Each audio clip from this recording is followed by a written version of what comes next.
Hi, good morning. I think I'm the only non-rabbi in the room. Thank you for welcoming me here. I join you representing Yesh Tikva, an organization that's teaching education workshops, embracing the concept, the education around infertility. Sorry, I'm getting my words out. It's been a lot of travel. What I hope to accomplish this morning, first I didn't realize it was a competition. I didn't realize we'll have to get up and pitch it, and hoping that we get the most amount of people in the room, and I get a prize if I do. What I'm hoping to really address today is that we know that at least 1 in 8 people will struggle with infertility. We know that if I asked you in this room to raise your hand if you or a family member or somebody that you met that's close to you has struggled with conceiving, or struggled to maintain a pregnancy, or struggled to grow a family, I would guarantee you that most of this room would raise your hand, independent of your work in the pastoral world. And this is something that is unfortunately something that is very quiet. We're private about our intimate lives, where we talk about a lot of other things, but we're not talking about the struggle to conceive enough. And really, if you think about the tefillot and the preparation for the high holidays, this can be a very painful space where people are joining together. We have an obligation to go to synagogue, an obligation for tefillah, and we go into this space where everybody around us has their own struggles, we know that. But for many people, being in the synagogue space can be a very painful space to be. But it's also an opportunity for us in the leadership.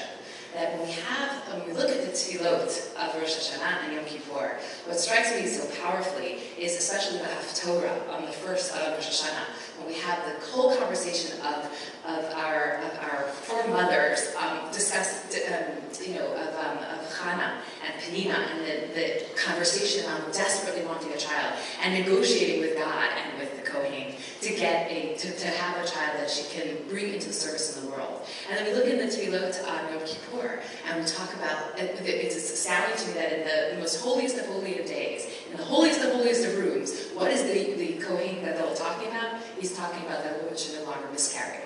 Of all the things that he could be talking about wanting to prepare in the world, that's what he chooses. So I think that our intent in our workshop is going to be the following. Where I want us to discuss how can we bear witness, I heard that term used earlier today, thank you for stealing my thunder, to bear witness to the struggle that our people in our community are facing in terms of having children and growing their families. How can we bear witness? How can we offer support more effectively? How we discuss the issues that these individuals are facing and struggling with? And most important to me is how can we create sacred, safe, and sensitive spaces? And so that's what I hope to join with you today and do. I appreciate you giving me a shared space for this conversation. Because ultimately, if we're talking about harm and causing risk, we're talking about hashchata, which I've never said it in that way, we use the hashchit. We're talking about hashchata, we're talking about causing damage, and we're talking about irreparable damage. When we are dealing with people that are dealing with infertility, and while I recognize that your primary focus has been until now has really been talking about gun control, but if we can just segue it for a minute into, or for more than a minute, into a conversation on how do we create a space in our communities that we are not causing harm or irreparable damage, then we are looking within the same concept and we're taking it in a different direction.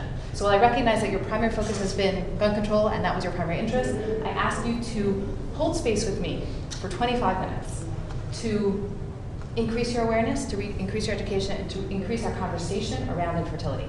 Because I gotta tell you something, I'm gonna be very blunt. The fact that the rabbis didn't walk in the room to talk about infertility is exactly our problem. Because the problem is that this is something that people are like, gun control is much more sexy. Talking about homelessness, it's much more fascinating. It's much more in vogue. It's much more social justice-y. And the problem is that when we are dealing with families that are in so much pain, we can't compete with homelessness because it's not so public. I'm Dvora Entin, I'm a therapist, I live in Philadelphia, I flew out here to speak today. My entire practice is in maternal mental health. I work exclusively with women who have lost babies through perinatal death and through infertility, and I represent today Yesh Tikva, who is working to increase this conversation around infertility.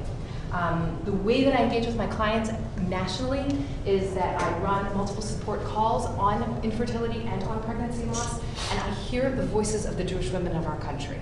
And world, because I have people that are joining us from Belgium, from Israel, from England, who are staying up till 3, 4, 5 o'clock in the morning in order to get the support that they need because they feel so alone, because they feel unheard.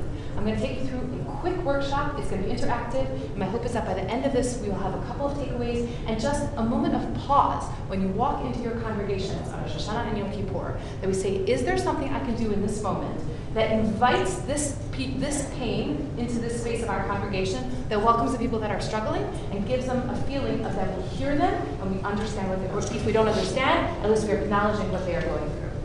So what I'm going to do is very briefly, very quickly, I'm going to ask you to take a ticking time bomb. Talking about weapons, okay? We're going to pretend these are landmines because I have no idea what a landmine looks like, so we'll just call them bombs. But I'm going to ask you to take a look as everybody holds the bomb in your hand or the landmine in your hand. This is your key. This is how you're going to participate. I'm going to ask you. We're taking a look at the woman in the middle. First, I'm going to start with the woman. I'm not looking at the couple first. Just the woman, okay? Woman in the middle. Woman identifying because she is struggling with infertility. She's struggling to conceive, okay? Either to primary infertility or secondary, where she's beginning to try to continue to grow her family. I work with women who are struggling to go from 1 to 2, 2 to 3, 5 to 7. Okay, we are dealing with people. I have a woman right now who has had 8 children. She's up to 8 other losses, and she's still trying to have another child. I want us to not judge that experience. What we are just focusing on is the pain of the person who is struggling to conceive. Okay, woman in the middle, raise your hand. What's the landmine that a woman who's struggling with infertility is feeling? I'll give you a start. Emotional exhaustion. Okay? The constant up and downs of the feelings of pain that they are having we're really counting in 2-week cycles. Okay, 2 weeks of trying, 2 weeks of waiting, 2 weeks of recovery, 2 weeks of trying again. Go ahead. Shame. Absolutely. The shame of my body has failed me. What else? Isolation from the Jewish community. From the Jewish community. We're going to get to that in a minute because our next cycle, which is circle 2 out, is faith community. What else? Guilt. Guilt for? She's responsible. It's not so much his fault, but it's my fault. Excellent. And then yet I have this whole plethora of people that are dealing with male infertility. Okay? So I focus a significant amount of this conversation around the female because she becomes the identified patient. But we've got this other whole cohort of people, the males, who are struggling. And let me tell you something, when it's male infertility, it's a lot harder to fix. And they are even more shame-filled, they are even more isolated, and deeply disconnected from others. How do you even have a conversation around that with your friends? Okay? And there I use the term impotent. Okay? This is a feeling of impotency that they cannot produce a child. Okay? So it's not only technical, but it's an emotional experience as well. Excellent. What else is the woman experiencing? Feeling lost or silenced, not knowing who to have conversations with or with. Yes, and a deep form of isolation. Like, I don't know who I can have this conversation come to. I remember I had a conversation with somebody, a good friend of mine, who I said to her, I went on vacation and I had a miscarriage. And she looked at me and she goes, and I went, yeah, that's not the response that I really wanted. So then I understood that I couldn't have that conversation with her. And another one looked at me and she goes, I said, I'm so grateful I got pregnant. And she says to me, stop being grateful and start grieving. That was the woman who understood what I needed from her in that moment. Yes, so not feeling connected. Who do I have this conversation with? Okay, I'm going to add in a partner. So I'm going to put in a male partner, but I recognize that there are those that are going to have female partners, and I recognize that there are ones that are struggling for fertility independently. I have a woman right now who is 42 years old, and she says, I haven't found my bashert yet, and I want a child. And she's proceeding. She's frozen eggs, and she's proceeding with IVF independently. You can imagine the pressure that must feel like. Because for her, by the way, a woman who's struggling to do this independently, she says to me, I have basically decided that I will never get married. Like, I'll never find my partner, because what partner is going to want a woman who already has a child independently? She has this whole story figured out. But ultimately, she feels like she's ending her possibility of dating because of her choice to become a mother. Okay? Let's talk about the couple. What are the struggles of the couple then? Intimacy. Pardon? Intimacy. Intimacy. That is like my number one thing that we hear. By the way, that woman should talk to my sister, one of my sisters, I have 3 of them, who decided she didn't have a man, but she wanted to have a baby, so she picked up a man and had a baby. And then was a single mother, and eventually got married and was married for a bunch of years. Yes, we are connecting her with other people. Yeah, there's definitely many ways to become a mom. The intimacy is one of the biggest issues I hear about. So sex becomes about conception. It's a job. It's a responsibility. It's like, quick, how many seconds do we have before we have to get the hot sperm to the office, right? Okay, it's really awful, okay? What else? It's not about connection or love or affection. It's about productivity. That's what resentment. Yes. Men have lots of resentment. Between each other, between husband and wife. Husband is resentful that this is refocused. I gotta tell you, I hear this a lot as women who are progressing through the fertility struggle, where they're saying like, the men are saying to me, I am exhausted. I don't want to do this anymore. I'm okay with stopping. She can't be okay yet with stopping. And he's saying, what do I do with this? Because my world has become infertility. My world has lost the sense of coupledom. Okay? What else? Other issues. You had other areas?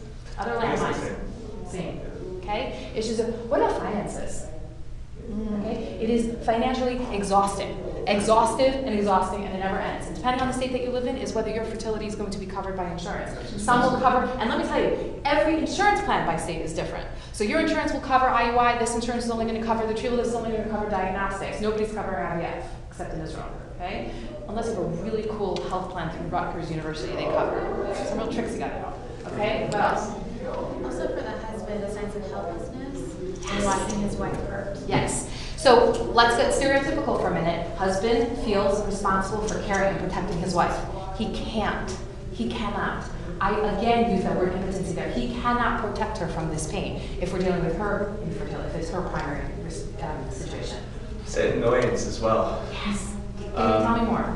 Why do we have to have this whole conversation every single month? And like every day it's like, okay, how about we adopt? Like, why do we have to make such a big deal about this? Yes. You're not getting called in the middle of the day, you're at work, and you gotta come home now. Yeah. It doesn't really work that way anymore. Not so much anymore are we doing that, but it is very timed. Very, very timed. So you just have to pray that your baby's You have to good night, schedule your life. good night, and your kids go to school if you're You not. have to schedule your life around it. Yes. No vacations. You can't plan vacations. Schedule. You cannot plan a vacation if you plan on going through fertility treatment. You can't go away for Yom to your family. Because what if the cycle lines up exactly on the third day of Yom when they have to go to the hospital and get your retrieval? Whatever you're doing, everything is lined up according to your calendar. Okay? But yes, that idea of like constantly talking about this, the men can't stand that. Okay, women are like, I need to talk this through again. And the men are like, can we please talk about anything else? But that also causes the guys to retreat when we're dealing with a male-female relationship. The guy is retreating. Okay, and the woman's feeling alone even more so. And he's going, I don't want to talk about this anymore. Okay, good, couple down. Now I'm going to ask you to move out into the family unit, extended family. Talk to me about grandparents, siblings, siblings-in-law. What are the issues that they're facing? What's it like for them to go home for Yontif? When are you going to get me a grandchild? Are you trying yet? And I would like to believe those are like the bubbies of the previous generation, but I gotta be honest with you, it's not. It's not. I'm hearing from the 45-year-old grandmothers, or potential grandmothers. And even if they don't say it, They're expressing. it's just there. Right, exactly. It's there in the room. What if they're lighting Shabbos candles and they go, I'm davening for you, right? That's so painful. So on one hand, you know you want them to pray for you, but I'm praying for you, but did you have to tell me you're praying for me? Because it hurts me, it highlights my pain. Like, I want to talk about it, I don't want to talk about it. Exactly. Should I approach my daughter-in-law? No, the answer is no to that one. Should I approach my daughter? Should I ask her if she needs support? Should I say to her, do you need anything from me? Is there something that you want to talk to me about, or do you want to say nothing? You know, I said nothing to my mother about my fertility struggles. Because the one time I did, my mother said to me, I'm being recorded. Shoot, she's going to kill me. Don't share this. My mother said to me, what do you want me to do? I can't afford to help you. I said, I didn't ask for money. All I asked was that you say to me, I'm so sorry that you're going through this.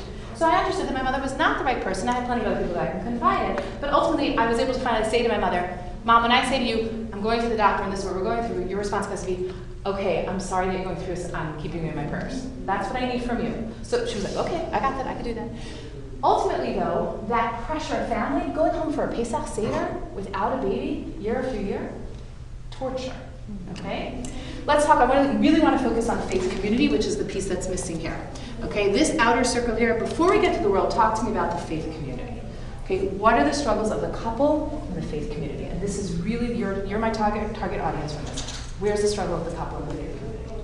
So I was going to say, so the past 2 years I've had the privilege of leading the infertility support group for EHTPA in LA, and I've heard so many times women say how much, women have been the ones attending it, but women say, men I assume have the same feeling, that walking into shul, seeing the strollers, there's so many different obstacles that we think are good things in our religion, and they are, but that the faith community sends out messages constantly that we actually don't even think about, especially if we're privileged to not have gone through it. Absolutely. It's in your face. It is very much in your face. It's in our programming, and ultimately it's in our core values. I mean, we are about building Jewish generations. Like that is, we can't hide that, we can't deny that. We don't want to change that, okay? But we are highlighting, though, that for somebody who's struggling to build their Jewish family, there is pain. So yes, highlighting walking into the synagogue. What else? Other landmines. Well, I think there's like a loss of social circle.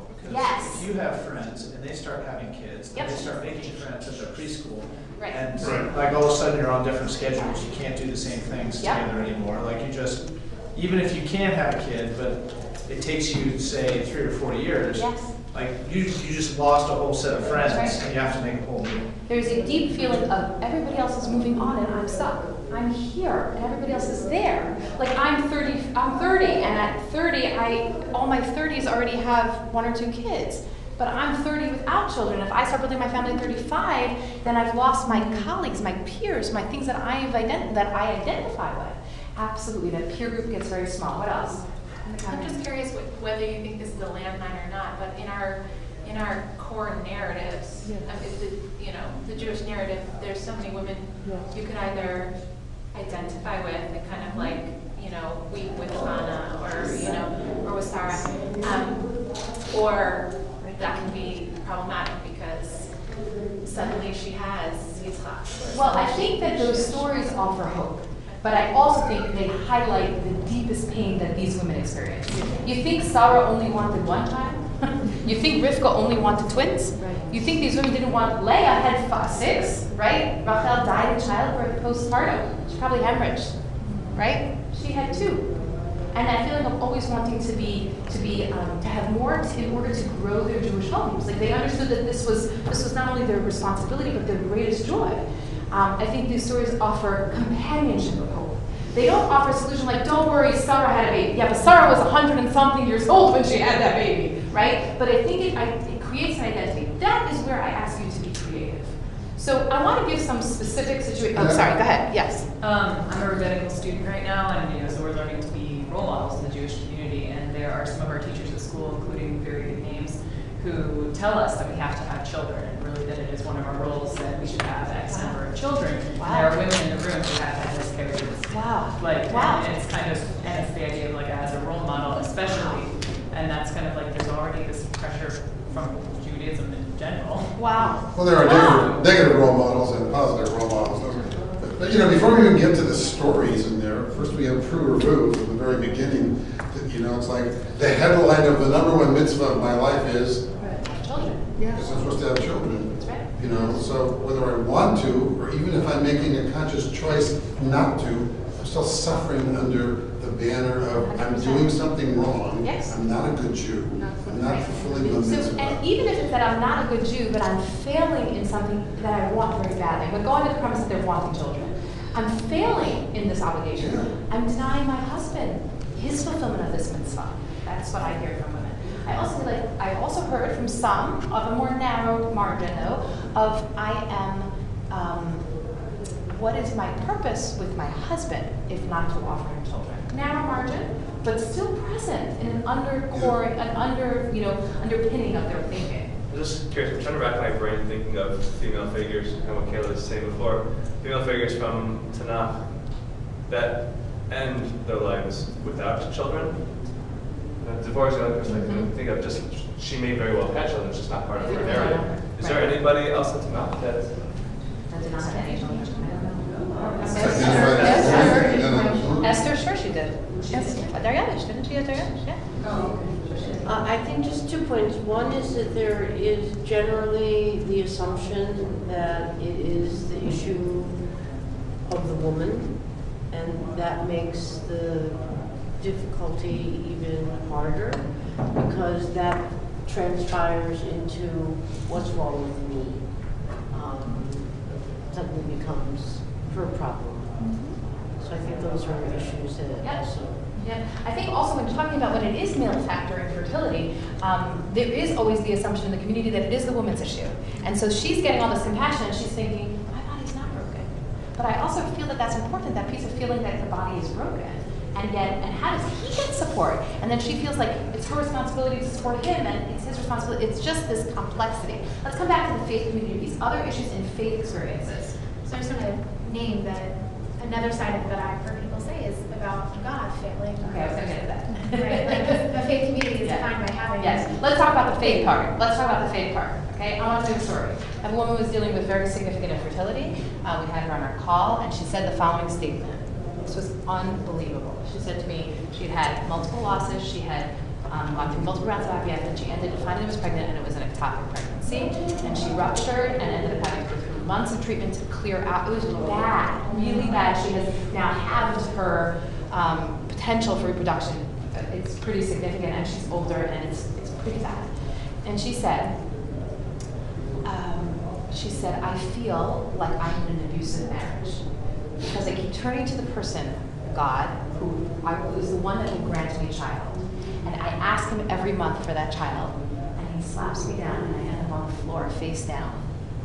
And yet every month I need to get back up again and turn to God and ask my abuser for him to gift me a child again. Extraordinary thinking. Now, that I deferred on to rabbinic guidance because I felt as a therapist that was much more complex, and I actually felt like it needed some faith reorientation. But ultimately, what I hear consistently is, I'm so angry, and I feel guilty that I'm angry. A comment I heard last night was, I'm so angry, and if I'm angry at God, what if he punishes me? What if he doesn't give me a child because I'm angry at him? Okay? What if I don't daven? I don't pray. I know I'm supposed to daven, and then I daven, but I just don't feel it. I just don't feel it. But if I don't daven, well, I get a baby. This feeling of trying to trick the baby out of God's hands, common theme across everyone I speak with. This is also the sort of situation where our use of male pronouns when talking about the divine can kind of push people to feel maybe more alienated. Good point. Yep, true. I think in the last few minutes that we have, what I'd like to offer is a couple of conversations around what are some of the other landmines that occur in the faith community experience. So we've talked about faith itself. If you have opportunity to address a reorientation to God when it comes to struggle, I think there's tremendous value in that. So one of the things that people say to me is when I'm so angry with God, am I allowed to be angry with God? And my response is always, well, I think he can handle it. Okay, forgive my male pronoun. It's just how I thought. But I think he can handle it. I said his shoulders are big enough. He can handle your anger. I say that it talks about, it defines you have a relationship with God. You're not angry with God in the street. You're angry with God because you have a relationship with him. And ultimately, consistently, I find people continue to step back toward God. They really do. There is strength in our faith for most people, but not across the board if they feel that they have been punished by God in this deepest of ways. Ways to create space for that anger and offer them permission for that anger is really valuable, and helping them to reorient back to a loving God rather than a spiteful hating, almost mood disordered God would also be particularly valuable. In the faith environment, in the faith practice environment, let's look at our congregations over relative. Let me just highlight for you a few things. One is somebody who's dealing with infertility coming in for prayer, coming into that time in the synagogue. It might be a time where they are very, very emotional, and it can be really embarrassing to be sobbing. Okay, it's just hard. Any kind of, if you know that someone has shared with you their story, if you know that they are struggling, reaching out to them before Yom Tov, before the holiday, and saying to them, I just want you to know that I've been thinking about you. If you need me over Hashem Yom Kippur, just kind of catch me. I'm available to you if you need me. Okay, just saying, I see you. You don't have to share your story with me, but I see you, assuming you know what the story is, okay? I think it's important to not assume. One of the things I did wrong in my life was I assumed that this woman was struggling with fertility. She had 2 children, and there was about a 5-year gap, and I dropped some lines about infertility. She didn't quite pick me up on it, and then ultimately I found out that she had been diagnosed with bipolar and at that time had been told don't have any more children until she was more stable. She went on to have 3 more eventually and did beautifully. But ultimately, I assumed it was infertility. She was being told medically she couldn't have children. So for a totally different reason. So being aware of not making bad assumptions. Let's talk about what happens during Kol HaNa'arim. Okay? Talk to me about what it means when all of a sudden all the women are grabbing their babies and throwing them into the hands of, when we talk about men in the middle and women on the side, okay? Yes, I recognize different congregations, different environments, but during Kol HaNa'arim, there is that idea of bringing up all of our children under the talit and getting a prayer of protection. That is a devastating moment for someone who does not have children. So, an option, an idea.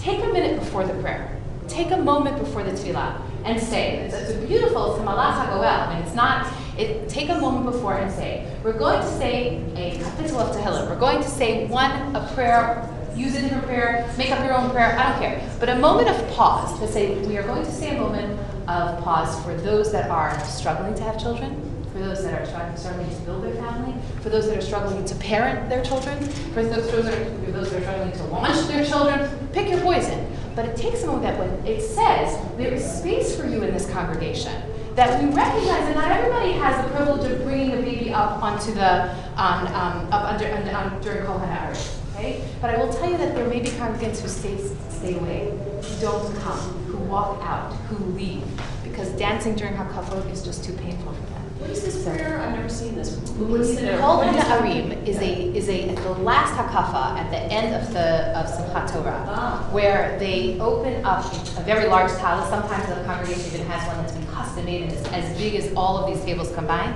It's actually, the historic significance of it is pretty fascinating. There was a time where the boys were conscripting into the army, into the Russian, Polish army at that time.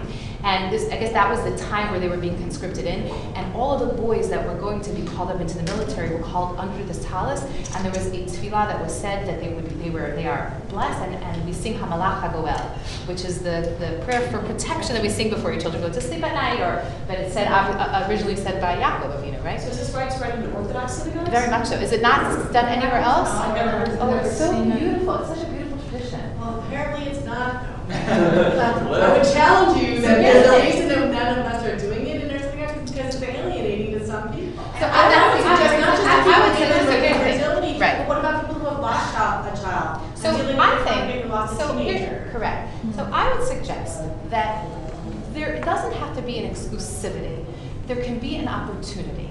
And so yes, while that specific tradition might feel uncomfortable and painful to those that are struggling with infertility, maybe there's a space to use that tradition, if that was something you wanted to use in your congregation, that welcomed in it in a different way. Bring your children up. Take a moment of pause for those that have lost children this year. We welcome their spirits. Look at what she did, what Naomi Levy did this morning in her tefillah, in her meditation. It was magnificent. Welcoming the spirits of those. Respecting and honoring the pain of those that have lost children this year, those that have miscarried. The Yom Kippur Tefillah, it's in there in the Kodesh HaKodashim. That's what the Kohen Gadol davens for. He says that no woman should miscarry. It's relevant to the conversation.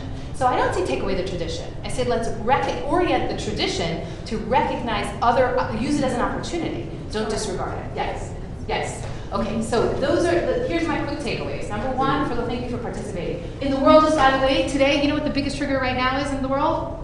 Today, September. What? Social media?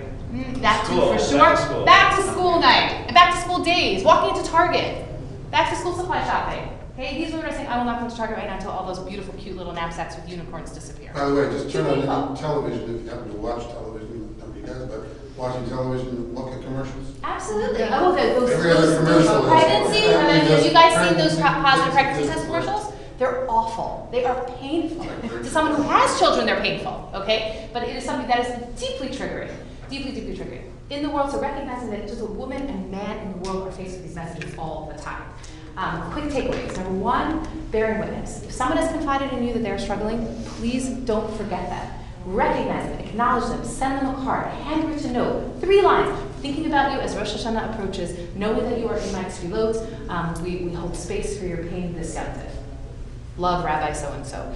That, besides the fact that they're going to renew their membership, you are acknowledging that you see them, bear witness to their struggle, especially the men. Okay? For those of you that feel confident and comfortable reaching out to the men in your community, they need it just as much as the women do because there's nobody else that's reaching out to them. Okay? Number 2, create sensitive conversations. If you have a sermon that is specifically focused on childbearing, child having, think about what that means for those that are in your environment that perhaps are struggling. Put it in there somewhere. Weave it in as a moment of am I being sensitive enough? Am I creating opportunity enough?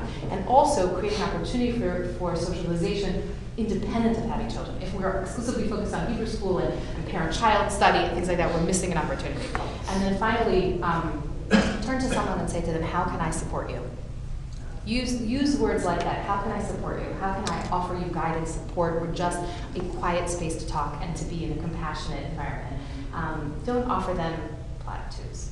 Just say, I hear you, I see you, Imo Anochi B'Tzara, I will cry with you. I'll finish with one Rav Moshe story, because I can. Thank you for introducing Rav Moshe to the room. Rav Moshe was about to go out for Mincha, and he was standing at his shamash. There's always that nosy shamash in the room.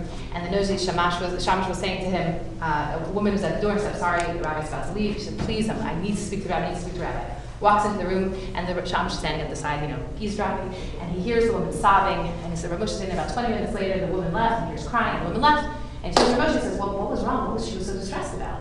And Rav Moshe says, I don't know. He says, what do you mean you don't? You sat with her for 20 minutes. He goes, I know, but we just cried together. She cried and I cried, and then she said she felt better and she left. Mo anochi b'tzara. Sit with that person, cry with that person. That is all you don't have to have the words. You don't have to have the wisdom. Just sit, acknowledge, bear witness. Thank you so much for sharing this space with me today. Really appreciate it. Thank you, Rabbi, for sharing the moment.